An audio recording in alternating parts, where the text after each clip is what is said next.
Para a palestra dessa noite, teremos como reflexão o tema Depressão, uma abordagem espírita. E como expositor, temos o prazer de receber nosso amigo Alexandre Moll. Alexandre é profundo estudioso da filosofia espírita, coordenador do Departamento de Estudos Doutrinários, é também coordenador de palestras do Centro Espírita Jesus de Nazaré, facilitador de grupos de estudo e experiente orador espírita. Portanto, Alexandre, seja bem-vindo e boa palestra. Obrigado à casa pela oportunidade. O tema é esse que está aí, a depressão em uma abordagem espírita, tem sido muito pedido, né, pelos frequentadores da casa, os internautas também, que nós falamos sobre a depressão. Já foi tratado em outras oportunidades, nós vamos tratar hoje e continuaremos tratando, porque, sem dúvida nenhuma, é um tema que tem tido uma demanda muito grande, né? É uma abordagem espírita, né? Por que uma abordagem espírita? Porque eu não sou médico, eu não sou psiquiatra, não tenho conhecimento da questão pelo viés médico, mas a gente tem um pouco de experiências e de bagagens na questão espírita. O que nós vamos fazer, naturalmente, é falar sobre a depressão numa abordagem espírita, mas em dado momento nós vamos amarrar também com as questões de natureza médica, né, porque elas são inseparáveis. Então a gente vai fazer, até onde nós pudermos, essa conexão, né, essa interface entre as questões de natureza espiritual e as questões de natureza física também. Pois bem, nós vamos começar a nossa fala, se a gente conseguir mudar a tela, com esses questionamentos. O que é depressão? Do ponto de vista morfológico, da construção morfológica da palavra, né, é simples, é a ação que a gente faz de uma superfície, uma pressão de uma superfície sobre outra superfície. Então, se eu colocar a mão em cima dessa mesa e pressioná-la, fatalmente não vai acontecer nada, porque a superfície da mesa é rígida, né? É de madeira. Mas se fosse uma folha de zinco, por exemplo, com a minha pressão e a minha força, naturalmente a outra superfície iria ceder. Então, a depressão, do ponto de vista etimológico ou morfológico, né, da construção da linguagem da palavra, é exatamente isso. É a ação de uma pressão de uma superfície sobre a outra, que naturalmente causa um deslocamento. Esse deslocamento na superfície menos rígida é o que nós chamaríamos de depressão. Quem aqui tem carteira de motorista, né, e fez o curso de legislação, se lembra daquele desenho, né, depressão na pista, né, que nada mais é do que isso. É um desvio, é um buraco, né, na pista. Então, a depressão, no aspecto morfológico, você trazendo isso para as causas, para a doença, a depressão, ela também faz um sentido, porque é quando nós começamos a sofrer uma pressão, né, externa ou também interna sobre a nossa estrutura psicológica e emocional. E naturalmente a parte mais fraca ela vai ter que ceder. Então a construção começa por aí. Mas o que é, do ponto de vista médico, né? É uma doença psiquiátrica crônica e gravíssima. Nós vamos mais à frente separar o que é uma doença, o que é, na verdade, um estado de infelicidade momentâneo, temporário, e aonde se instala a doença, qual o grau de separação entre as duas. Mas a depressão, do ponto de vista médico, é uma doença crônica e ela é uma doença gravíssima.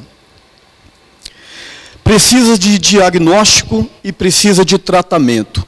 Quem vai dar o diagnóstico da doença?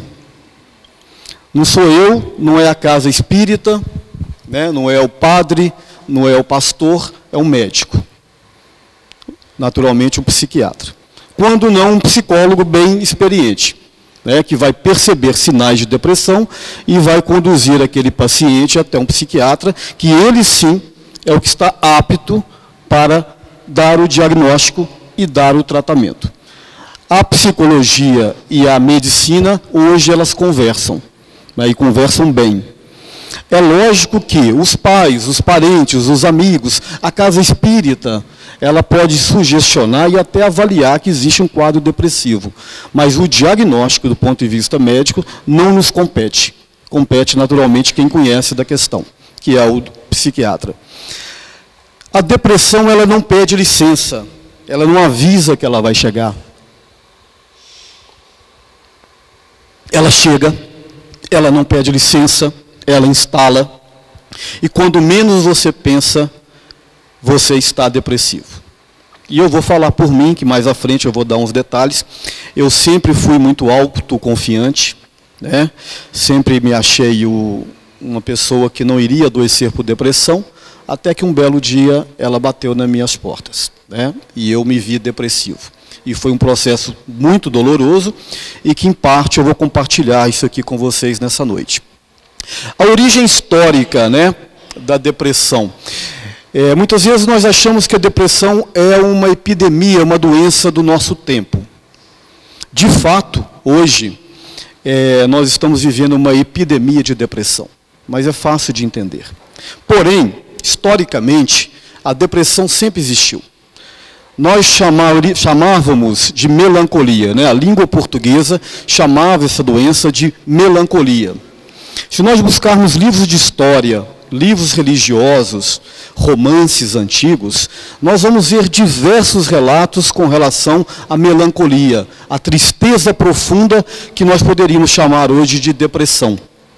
Inclusive do ponto de vista religioso. Eu vou citar apenas uma passagem para vocês verem aqui, como que a depressão já fazia parte do cotidiano das pessoas. Tem uma passagem evangélica que chama-se o filho lunático. Né? Um homem, um pai zeloso, carinhoso, chegou para Jesus e disse: Senhor, meu filho és lunático, ora está no fogo, ora está na água. Levei até os seus discípulos, mas eles não o puderam curar. Jesus então olhou para os discípulos e disse: Ó raça bastarda, até quando estarei convosco? Traga aqui este menino. Impondo-lhe as mãos, afastou os demônios e curou o doente. Está desse jeito no Evangelho. Aqui fica claro qual que é a mensagem principal de Jesus. Que a importância do outro na terapia da dor, da depressão, é muito importante. O sujeito, quando está num processo de depressão profunda, se ele não tiver uma mão, ele não consegue sair. E Jesus foi o tempo todo didático. Ele era um mestre, né? O tempo todo ele mostra, ele dá direcionamento, ele dá sentido, ele dá educação. Ele impõe as mãos, afasta os demônios e cura o doente. Então aqui nós podemos entender que além da depressão, existia um processo obsessivo que nós também vamos tratar mais à frente. Mas vejam bem, meu filho é lunático, ora está no fogo, ora está na água. O que é estar no fogo e estar na água? Ora está bem, ora está mal. Ora está nas trevas, ora está na luz. O que é isso, senão uma bipolaridade, né? Uma mudança de humor. Ora está no fogo, ora está na água. Então, nós podemos notar que a depressão, outrora chamada de melancolia, ela faz parte da nossa vida no planeta, desde o início. Naturalmente, hoje, a depressão ela é muito maior. Primeiro, uma questão demográfica, né? Nós temos 7 bilhões e 300 milhões de espíritos encarnados. Na época de Jesus, nós tínhamos em torno de 200 milhões de pessoas encarnadas. Em 1650, eram 500 milhões. 1850 dobrou, era 1 bilhão. Hoje são 7 bilhões e 300. Então, naturalmente, o índice de depressão é bem maior porque é uma questão demográfica. Mas não é só isso. Proporcionalmente, nós não temos números, porque não existe estatística para medir isso na época, né?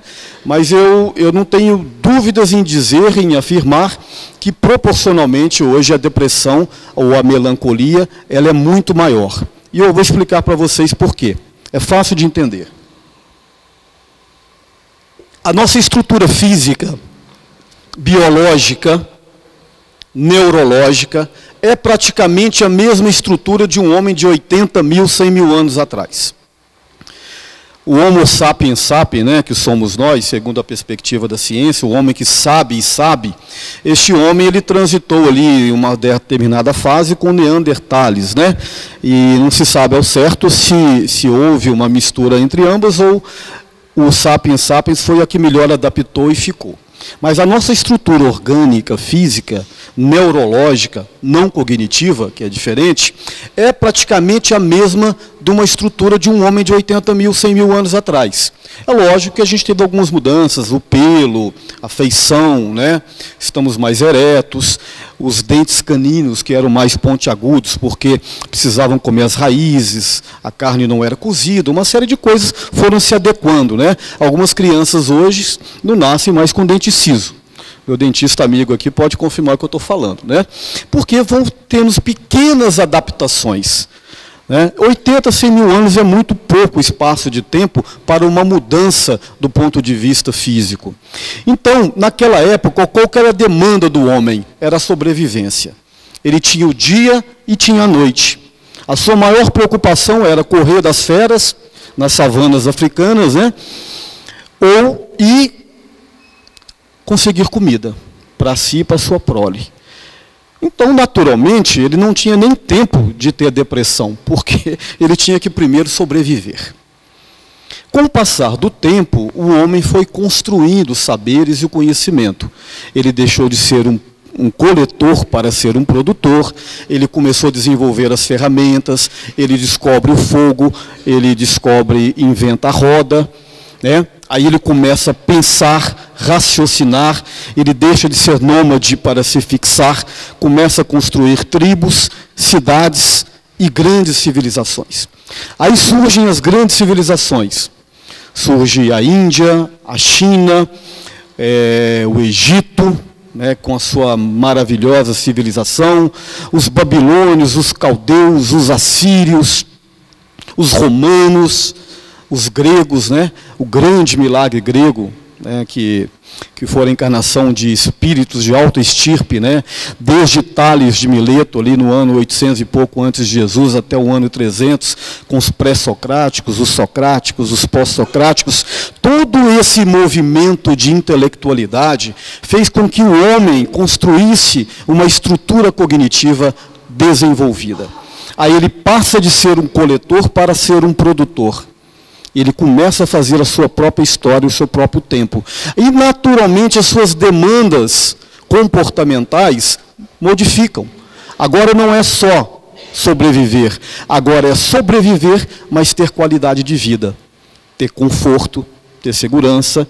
Outras demandas que foram propiciadas, naturalmente, pelo ganho do conhecimento, pela construção dos saberes. E aí, então, nós entramos no terceiro ano da era cristã.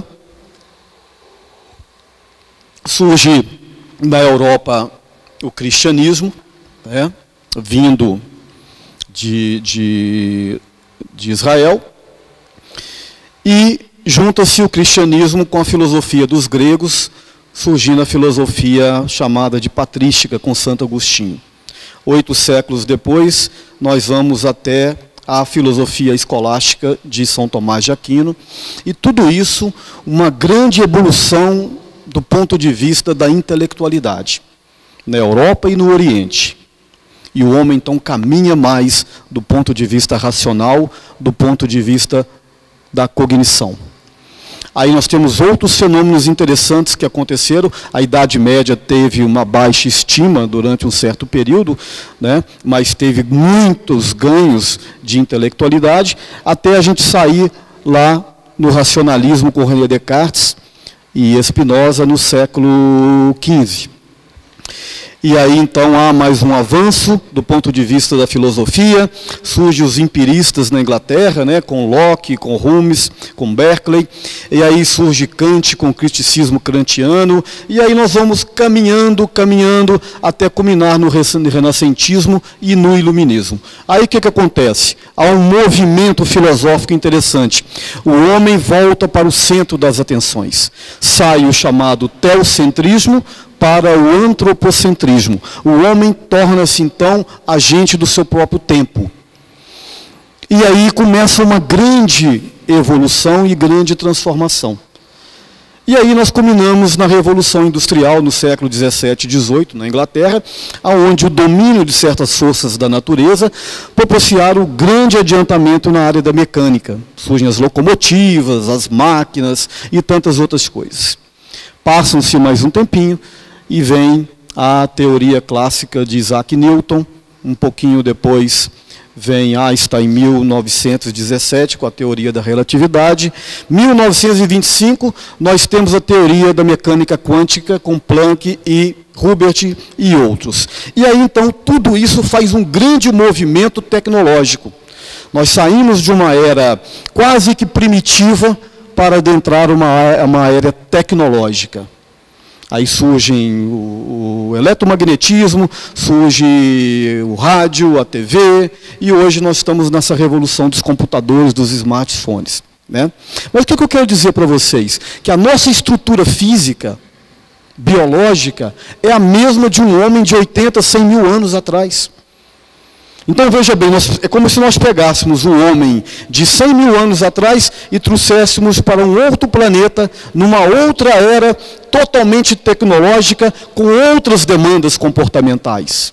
Não só a demanda de sobrevivência, mas uma demanda profissional absurda, uma demanda de status absurdo, uma demanda que mexeu com toda a nossa estrutura emocional e psicológica. Eu sou nascido em 64, tenho 50 e poucos anos. Tem muita gente da minha geração aqui. Quem é da minha geração se lembra que quando nós éramos criança, no final da tarde nós sentávamos na porta de casa, os pais ficavam conversando entre os vizinhos e nós ficávamos ali brincando. Passa-anel, pique-esconde, polícia e ladrão, né? E foi uma infância maravilhosa. Qual que era a nossa demanda? Era dormir 8, 9 horas, no outro dia acordar cedo quando a aula era de manhã e à tarde ficava por conta das brincadeiras. No máximo fazer o dever de casa. Olha como é que é a vida hoje das pessoas. Como é que é a vida das crianças hoje. A escola em tempo integral, é aula de inglês, é aula de natação, é aula disso, aula daquilo, para quem tem uma condição financeira favorável, evidentemente.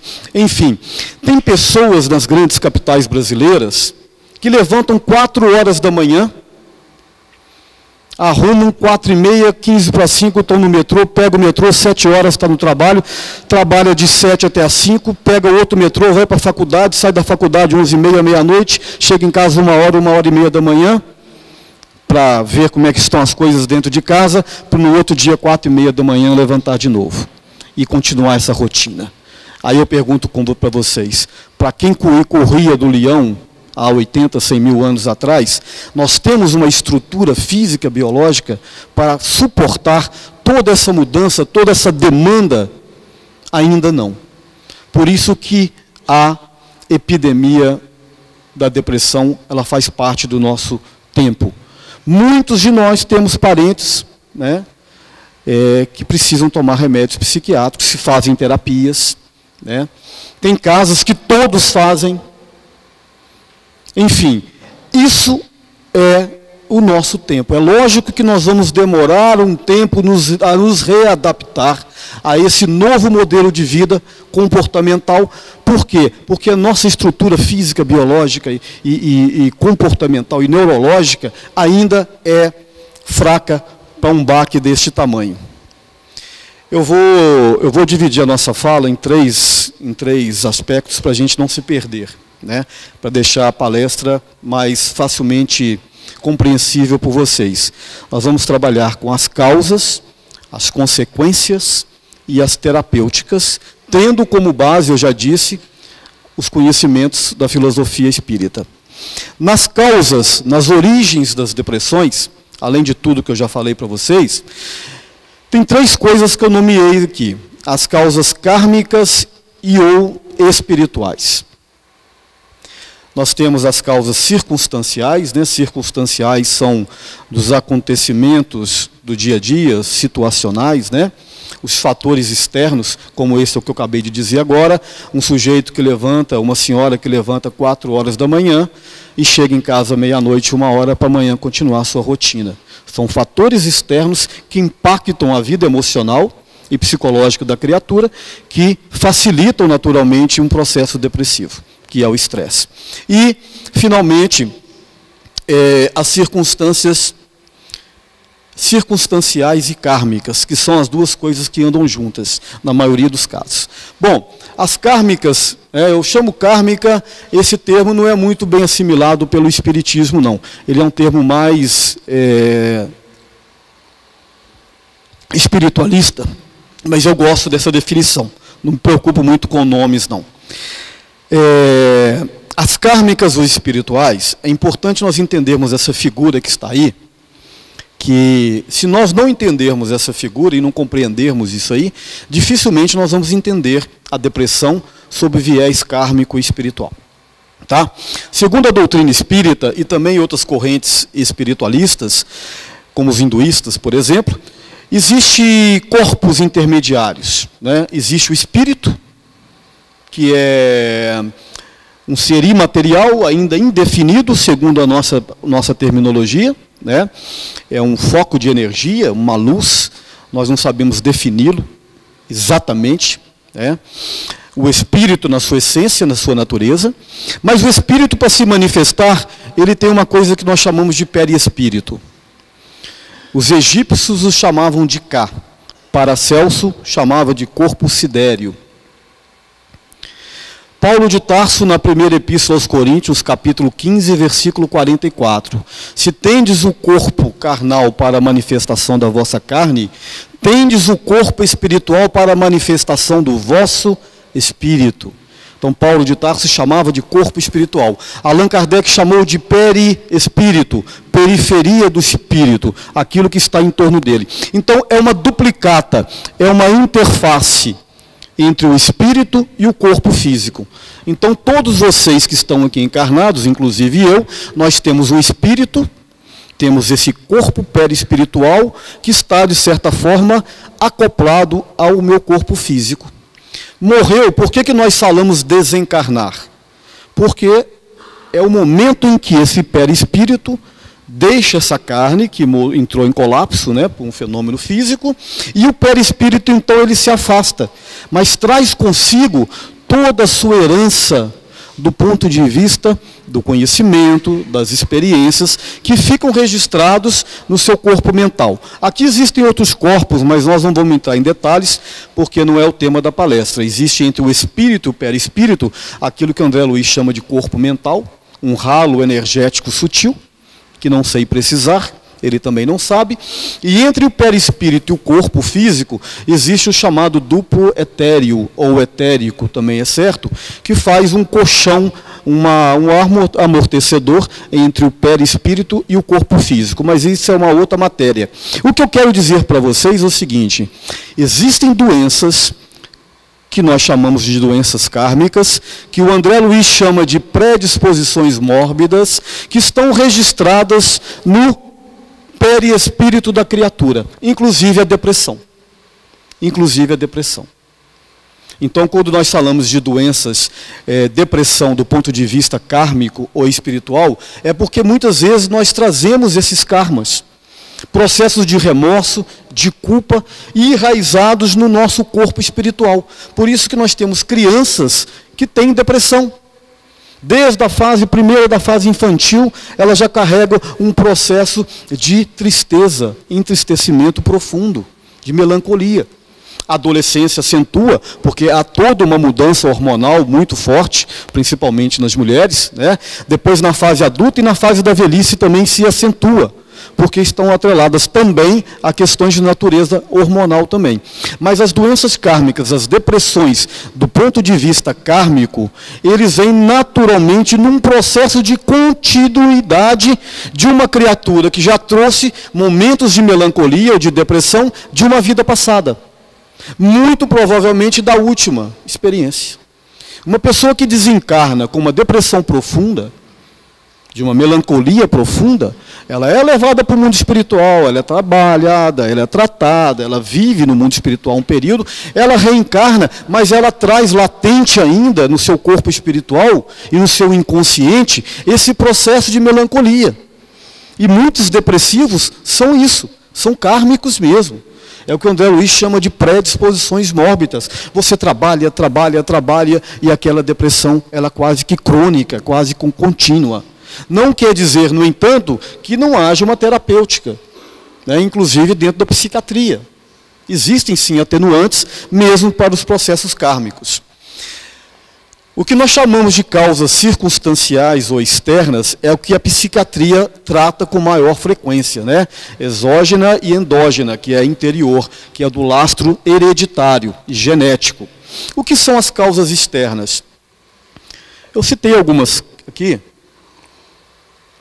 Decepções amorosas profundas, pessoas apaixonadas que perderam o seu companheiro ou companheira, né? Uma decepção amorosa que gerou um processo de tristeza profunda e aquilo se tornou crônico.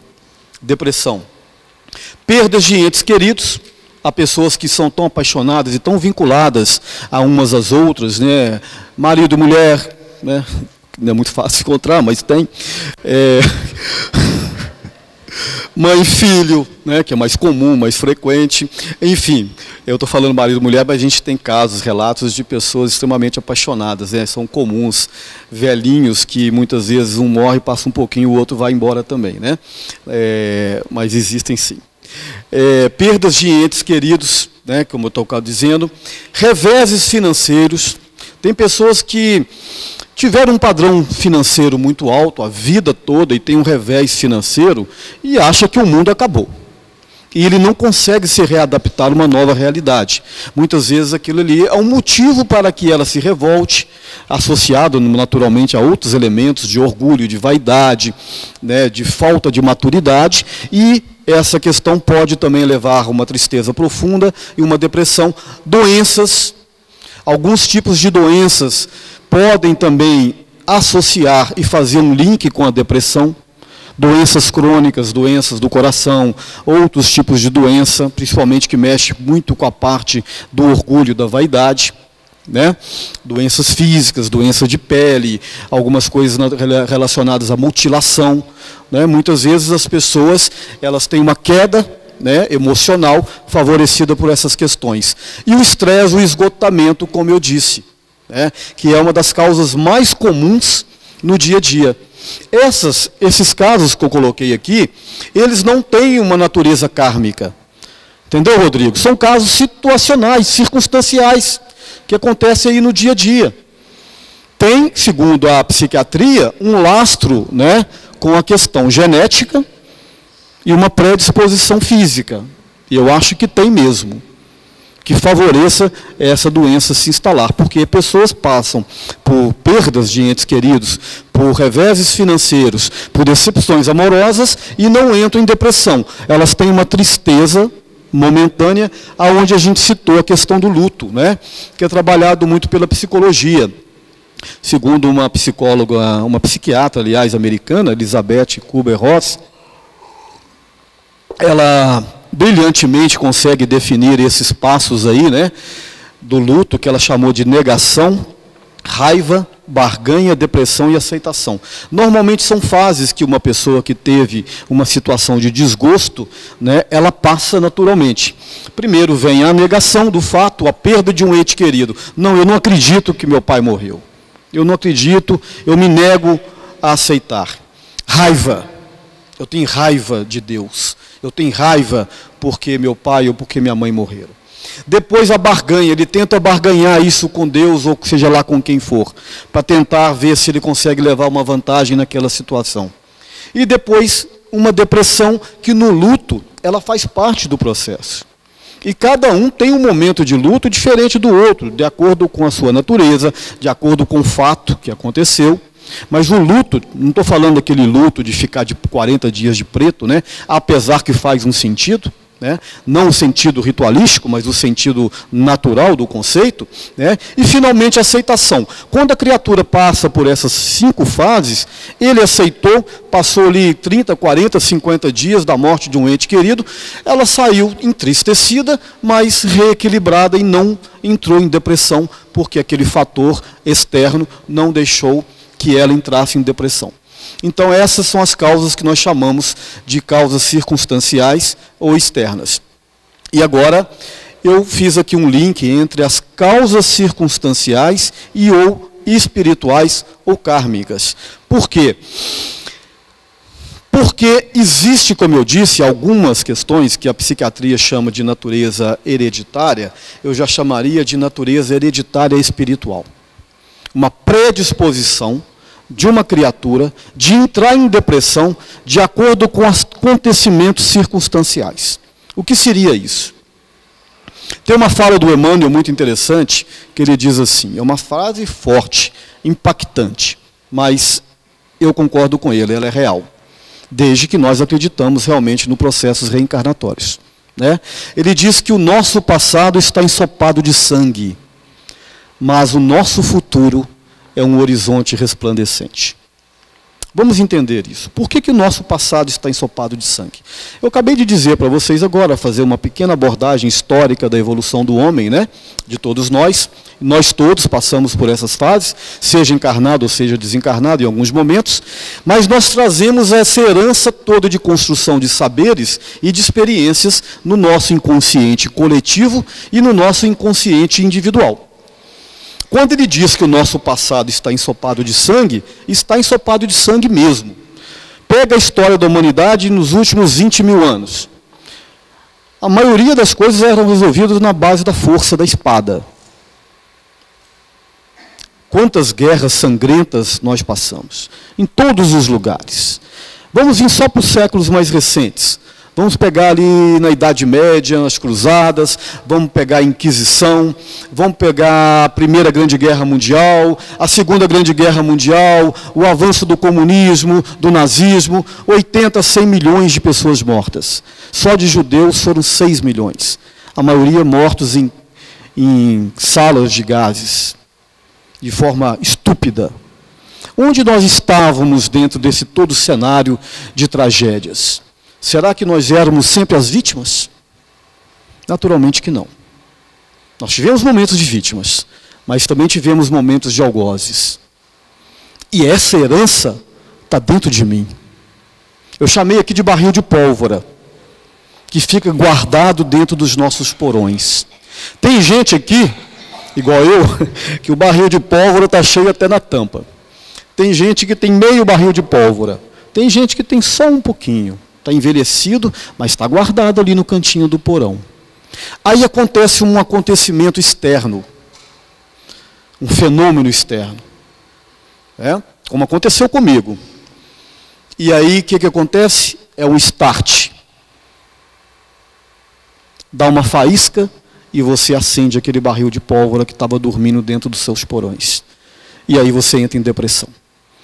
Porque você faz um link com a sua circunstância atual, com o seu inconsciente e com as suas heranças espirituais que fazem parte da estrutura de cada um de nós.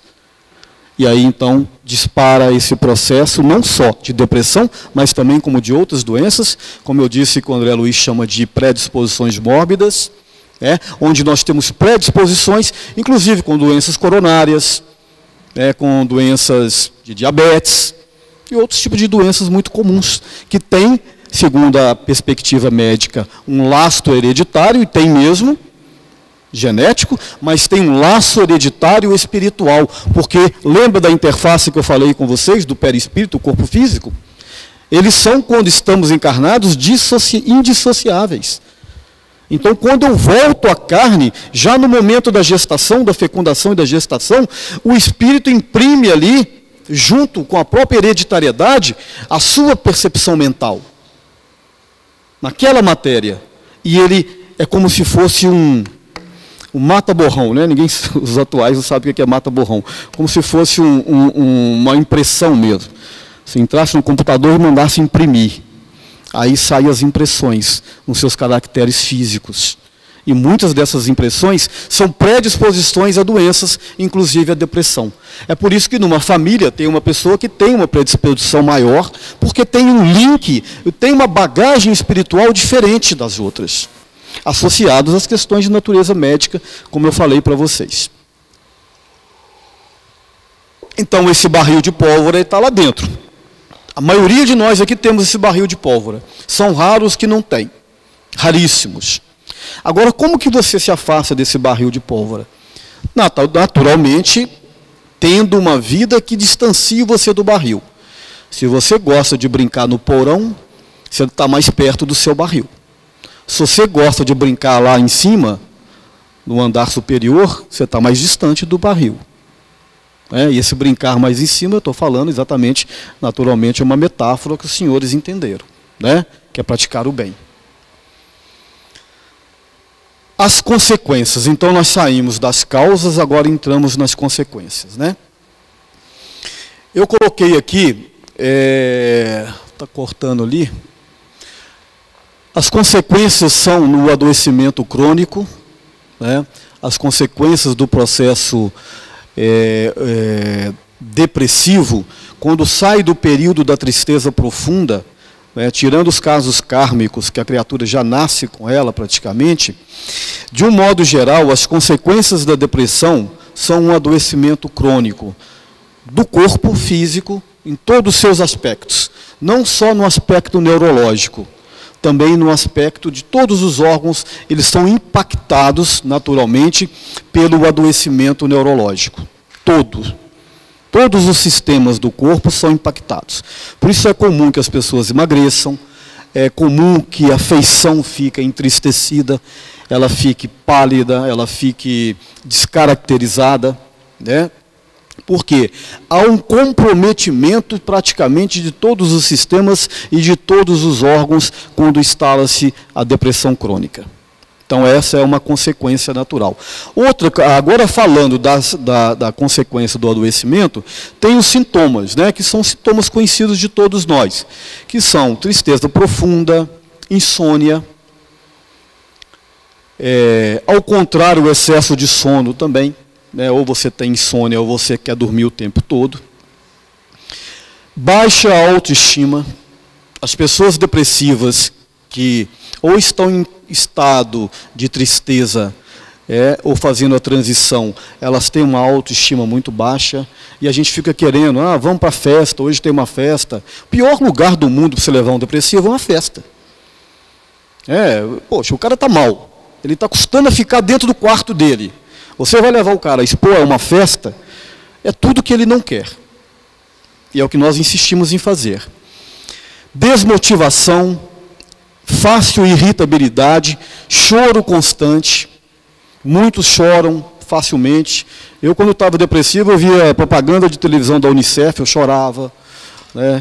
E chorava por quase nada, praticamente. Extremamente emotivo. E as consequências mais graves são o suicídio, as tentativas de suicídio. E, finalmente, a obsessão espiritual.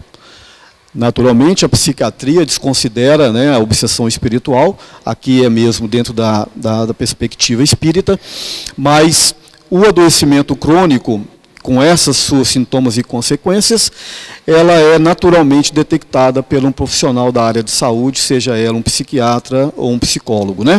E os suicídios e as tentativas de suicídios são muito comuns nos momentos de depressão profunda. São extremamente comuns. Eu vou explicar mais à frente por que é tão comum isso, essa questão dos suicidas. Bom, como eu falei para vocês, o Emmanuel cita a questão do nosso passado está ensopado de sangue, o nosso futuro é um horizonte resplandecente. E falando sobre a obsessão espiritual, Emmanuel, para quem não sabe, foi aquele espírito que se comunicou através da mediunidade de Chico Xavier, escreveu algumas obras através dele, e era o seu mentor espiritual, era o sujeito que o acompanhava, era o seu orientador, digamos assim. O Emmanuel, em uma das suas obras, em certo momento, ele diz isso aí, a obsessão é o equilíbrio das forças inferiores que se retratam. Primeiro, o que é a obsessão? É a influência de um espírito para outro espírito. A obsessão não é só entre espíritos desencarnados com encarnados, não. Tem espíritos encarnados que obsediam entre si. Mãe obsediam filhos, esposos, esposas, esposos, que é o mais comum, Enfim, existe toda uma amarração obsessiva dentro dos encarnados. Namorado, namorada e vice-versa. Agora, existe também a obsessão espiritual, que é de entidades espirituais desencarnadas com pessoas que estão encarnadas. Então vamos entender isso. Por que a obsessão espiritual é uma consequência do processo psiquiátrico depressivo? Você se lembra das causas kármicas, circunstanciais e kármicas. Nem toda, aliás, a minoria das depressões são causadas por questões kármicas ou espirituais. Mas, uma vez instalado o processo depressivo, todo processo depressivo caminha lado a lado com o processo obsessivo. Entenderam? Ou seja, toda pessoa que está em depressão crônica está também em obsessão espiritual. E vou dizer por quê. Essa frase do Emmanuel é bem elucidativa. É o equilíbrio das forças inferiores que se retratam. Lembra a definição de depressão? É uma queda? É um buraco? A pessoa que está em depressão, ela está dentro de um buraco. Emocionalmente, psicologicamente, vibracionalmente dentro de um buraco. Se ela está dentro daquele buraco, as suas ondas mentais estão inferiores. Se estão inferiores, naturalmente, ela está sob a influência do mundo espiritual. E um mundo espiritual que está em desequilíbrio. São espíritos maus. Nem sempre. São espíritos em desequilíbrio, que desencarnaram em desequilíbrio, que estão aqui nessa zona transitória, que não conseguiram fazer a transição para as regiões espirituais melhores, estão por aqui entre nós e entram em processo de similitude vibracional com pessoas que estão em depressão. É por isso que muitas vezes leva-se ao suicídio. Quando o psiquiatra diz que as pessoas estão ouvindo vozes, que são psicoses, né, que são consequências do adoecimento neurológico, e faz todo um sentido, mas existe também toda uma amarração espiritual envolvida. Muitas vezes eles estão ouvindo vozes mesmo de espíritos. De espíritos. Certa vez eu estava lá na Casa Maria de Nazaré, chegou uma senhora com um tratamento psiquiátrico, uma depressão profunda, ouvindo vozes, e falou assim: o psiquiatra pediu para te procurar. Porque ele entendeu que era uma psicose, mas que também tinha uma outra questão relacionada ali. Você se lembra recentemente, acho que semana passada, um jovem, né, foi morto no Rio de Janeiro porque tentou atear fogo num ônibus com 30 e tantas pessoas. A polícia o matou e fez o certo. Entre você colocar a vida de 30 e tantas pessoas em jogo, era melhor você abater a si mesmo, lamentavelmente. Mas ele dizia, os familiares diziam que ele estava ouvindo vozes. Essas vozes podem ser vozes psicóticas mesmo, do inconsciente físico dele, como podem ser vozes espirituais. Eu vou contar para vocês um caso que aconteceu comigo, dentro da minha família, que vocês vão achar até meio absurdo, mas foi um caso concreto. Uma pessoa estava no processo de depressão profunda, ela entrou para dormir no quarto, no 8º andar de um prédio em Belo Horizonte. Determinada hora da noite, antes da madrugada, ela acordou apavorada, gritando, pedindo ajuda e socorro. Os familiares retiraram ela dali, levaram ela para um outro lugar, e ela dizia que estava ouvindo vozes e que essas vozes estavam induzindo para que ela cometesse um suicídio. E essa pessoa foi tratada e hoje está bem. Foi tratada pela psiquiatria e tal, e hoje está bem. Na madrugada, nessa mesma madrugada, um jovem, no mesmo 8º andar do mesmo prédio, se suicidou. Esse jovem estava 3 dias dentro do quarto, em estado de depressão profunda, e se suicidou. O que tem uma coisa a ver com a outra? Muito fácil de entender. Muito provavelmente essa pessoa que foi salva, entre aspas, né?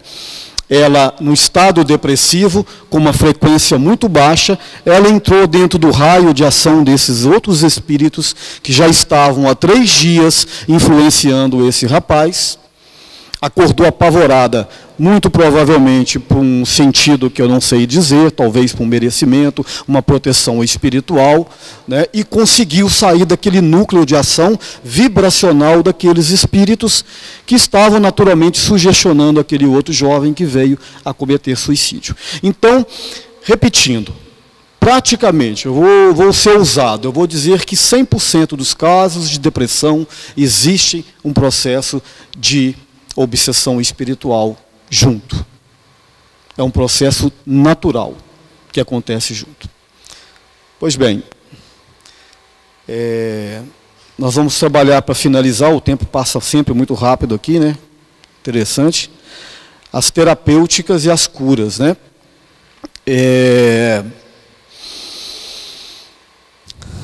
Quando uma pessoa está em depressão, ou dá sinais através dos sintomas que ela esteja em depressão, se ela tem uma condição financeira razoável, né, que nem todos têm, apesar que muitas vezes também é questão de escala de valores, né?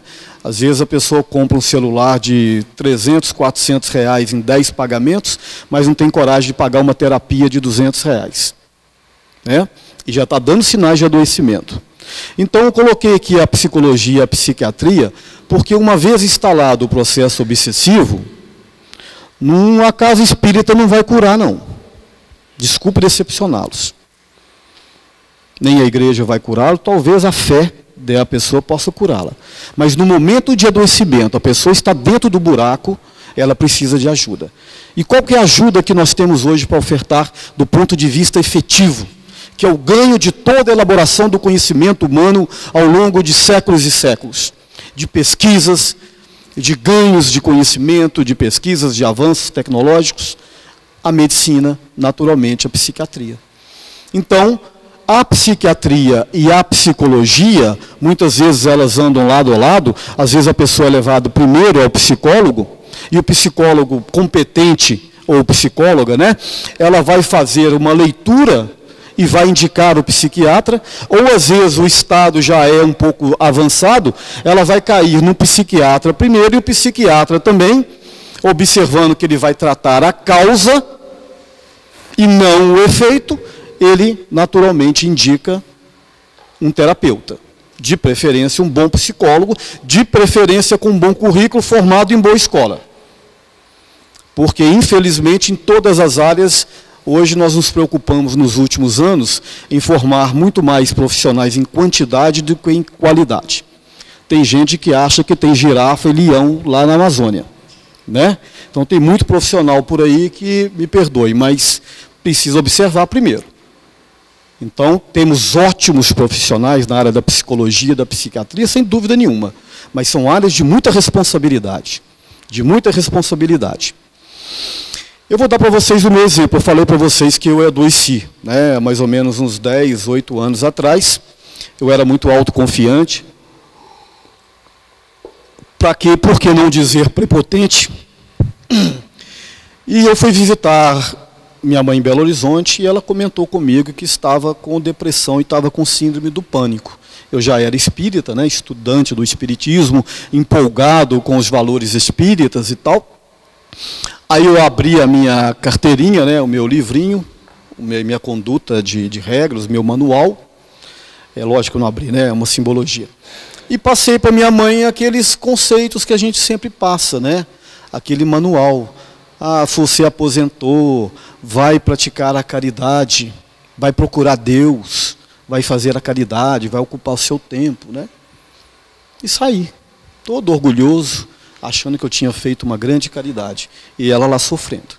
Passou não menos do que 6 meses, um belo dia, eu adoeci. É lógico que tinha um componente circunstancial, né? Eu estava numa fase muito empolgado com a doutrina espírita, ainda estou, mas eu estudava muito, trabalhava, viajava de segunda a sexta, fazia um trabalho de voluntariado aqui no Hospital São João de Deus, que é um trabalho maravilhoso, né? De acompanhar ali algumas noites, alguns doentes que não tinham acompanhantes, eles me ligavam em casa, às vezes eu chegava sexta-feira de viagem, corria para lá, dormia de sexta para sábado, de sábado para domingo, e achando a vida maravilhosa, né? Minha esposa se queixando, mas eu achando que eu estava ganhando o meu céu, que eu tinha me transformado no melhor homem do mundo. Um belo dia, eu não tinha estrutura emocional para isso tudo. Um belo dia, eu morreu um parente, uma pessoa muito próxima, e eu fui no enterro e me deu uma crise de choro no caminho, além do normal, e eu não parava de chorar. E quando eu estava voltando para Divinópolis, eu comecei a sentir falta de ar. Eu puxava, o ar não vinha, sentindo aquele abafamento, aquela coisa muito estranha. Procurei um médico no dia seguinte, que era um médico da área pulmonar. Ele fez lá uns exames e falou: Alexandre, clinicamente você não tem nada. Não, mas eu não consigo respirar, o ar não vem. Parece que tem alguma coisa me abafando. Não, clinicamente você não tem nada. Passou alguns dias, instala-se uma insônia. Eu não dormia. Eu fiquei 5 dias e 4 noites sem dormir. 1 minuto sequer. Eu achei que eu ia surtar. Eu só não cometi suicídio porque eu já conhecia o Espiritismo e eu sei as consequências do suicídio. Mas eu vou confirmar para vocês aqui, sem vergonha nenhuma, que eu cheguei no estado, no limite total de desespero. Até que eu fui levado a um psiquiatra que me deu um sossega-leão e eu consegui apagar durante uns 2 dias. E então comecei um tratamento psiquiátrico com ele, um antidepressivo, remédio para dormir, e ele me indicou uma psicóloga, que foi uma bênção. Aí eu conto realmente com a ajuda da espiritualidade. Uma psicóloga que conseguiu fazer uma leitura, né, bem acadêmica, mas muito solícita e muito competente de tudo isso. Eu fiquei passando por um tratamento com um psicólogo e com um psiquiatra, e a minha fé espírita permaneceu. Eu continuei firme, frequentando os centros espíritas, passando por terapias de passe, ouvindo palestras. Foi levado o meu nome para as reuniões de desobsessões várias vezes, porque instalou-se um processo obsessivo. E eu fiquei com uma síndrome de pânico que eu vou dizer para vocês, é a pior coisa que eu já tive na minha vida. Eu não entrava dentro de elevador, eu não conseguia dirigir com os vidros fechados, eu não saía de casa depois das 6 horas da tarde, eu tinha pavor de escuro, eu tinha pavor de dormir, eu ouvia vozes. E tudo isso aconteceu num período curto de 8 a 10 meses. Eu não consegui trabalhar nesse período. É como se a espiritualidade dissesse para mim: agora você experimenta a dor da depressão para ver o que você está falando com os outros. Porque aí eu senti a dor da depressão. Graças a Deus, em 8, 10 meses, o psiquiatra foi retirando os remédios, paulatinamente. Por que os remédios são importantes, gente? Os medicamentos. Naturalmente, tem todo um comprometimento químico, né? O ser do passado, como eu falei para vocês lá, o homem, né, que é o nosso ancestral, ele tem toda uma reação neurológica, química, nós temos, que é herança desse passado, né? Quando nós estamos em estado de alerta, o nosso sistema sistêmico, fugiu o nome aqui agora, simpático, ele entra em alerta total. E várias situações químicas, acontecem reações químicas nas nossas sinapses, né? Adrenalina, serotonina, para quê? Para fazer com que nós possamos reagir em situações de luta, de perigo.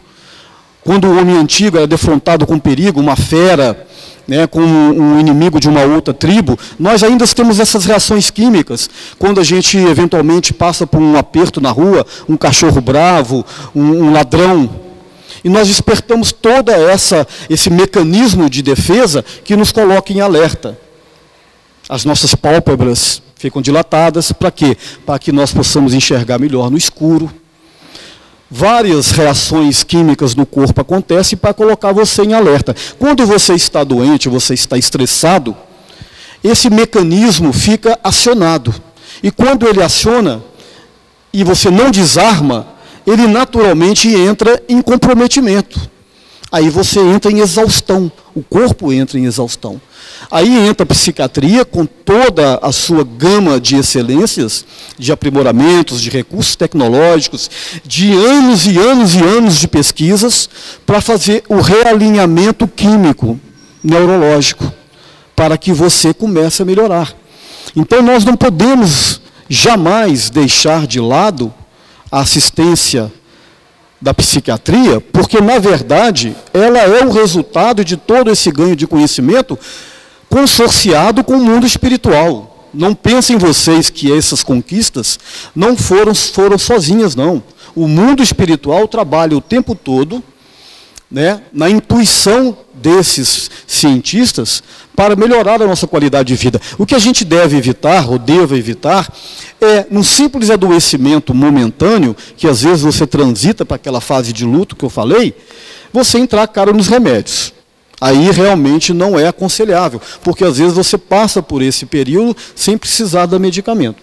Mas, uma vez detectado pelo psiquiatra, com a assessoria do psicólogo, que você está em adoecimento crônico, tem que entrar com a química. Tem que entrar com a química, porque senão não sai. Dificilmente sai. Minas Gerais teve aqui, né, coisa de 60, 80, 100 anos atrás, o chamado Holocausto Brasileiro, que eram os hospícios aqui da cidade de Barbacena. Histórias incríveis e bárbaras que aconteciam. As pessoas eram depressivas, doentes mentais, eram julgados lá como verdadeiros animais. Se tivesse na época os remédios que nós temos hoje, tanto que não existem mais. Casos de internação hoje são raros. Porque nós temos toda uma oferta de drogas químicas que é o resultado de toda a benevolência de Deus e do mundo espiritual para conosco. Aí você, se tiver condições financeiras de fazer isso, dá ênfase na terapia, na psicologia. Porque a psicologia, com toda a sua habilidade, seu conhecimento acadêmico, né, tem uma área que eu gosto muito, que é a área cognitiva, né, comportamental. É apenas uma opinião, não sou especialista, essa senhora era. Mas tem várias vertentes da psicologia que são efetivas, mas a comportamental ela trabalha o hoje, o agora, o comportamento, e ela tenta resolver num espaço de tempo mais curto e mais concreto. Então essas duas conversam entre si. Medicina, psiquiatria e psicologia. A psicologia também, naturalmente, ela é o ganho de resultado do conhecimento de uma bagagem histórica de vários espíritos encarnados e desencarnados, e também é a obra da benevolência de Deus. Ok? Os centros espíritas, eles entram como facilitador, como complemento. Os centros espíritas, as igrejas católicas, evangélicas, qualquer nível de espiritualidade e religiosidade, é muito importante e é muito útil. Mas não queira delegar aos centros espíritas a competência de resolver problemas de depressão de ninguém. Nós não temos esta competência. O passe não vai curar, vai amenizar. O atendimento, o acolhimento fraterno vai ajudar. Não é um atendimento psicológico, nós não temos competência para isso.